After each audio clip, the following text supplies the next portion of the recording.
Pour commencer, Marie-France Garot, que vous a inspiré cette crise grecque du mois de juillet et qui a continué jusqu'à ces derniers jours? Fallait-il laisser ou non sortir la Grèce de l'euro, selon vous?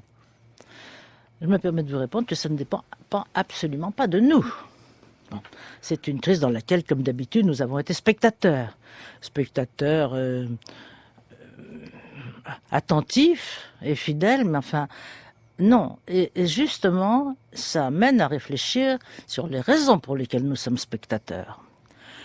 Pour ne pas être spectateurs, il faut que nous soyons un État. Sommes-nous encore un État? La réponse est non. Voilà. J'ai vu, je vous disais, il y a quelques jours, un ancien ministre qui m'a dit « Oh, écoutez, c'est ennuyeux. Il faudrait bien qu'on retrouve un peu de souveraineté. » Je ne me suis plus à lui dire que la souveraineté n'était pas une tarte qu'on prenait par morceaux, qu'on était souverain ou qu'on ne l'était pas. Et ça fait quand même 11 siècles qu'on a défini la souveraineté. Qu'est-ce que c'est qu'un État qui n'est pas souverain? Ben, c'est pas un État.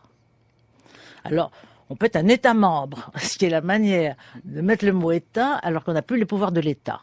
C'est le cas, par exemple, des États américains. Et c'est maintenant le cas des États de l'Europe. Monsieur Schäuble, le ministre des Finances allemand. Oui, je crois, récemment, un grand journaliste, dans un grand journal du matin, a dit s'il est libre, nous devrions le prendre comme ministre des Finances. Non, c'est pas la peine de se poser cette question. Il a déjà été notre ministre des Finances il y a quelques jours, lorsqu'il a réglé l'affaire européenne directement. Marie-France Garot, pour parler du cas de la Grèce je voudrais vous dire ce que je veux dire sur Schäuble. Il a écrit un papier, donc il y a quelques temps, je crois que c'est dans le Figaro, sur l'Union européenne.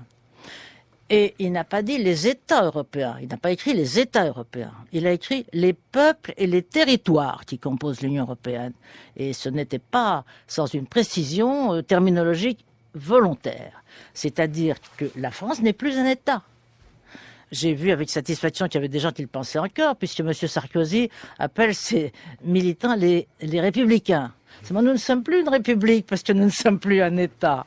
C'est légèrement décalé. Ça en dit long sur l'absence totale d'analyse que nous pouvons faire sur notre situation.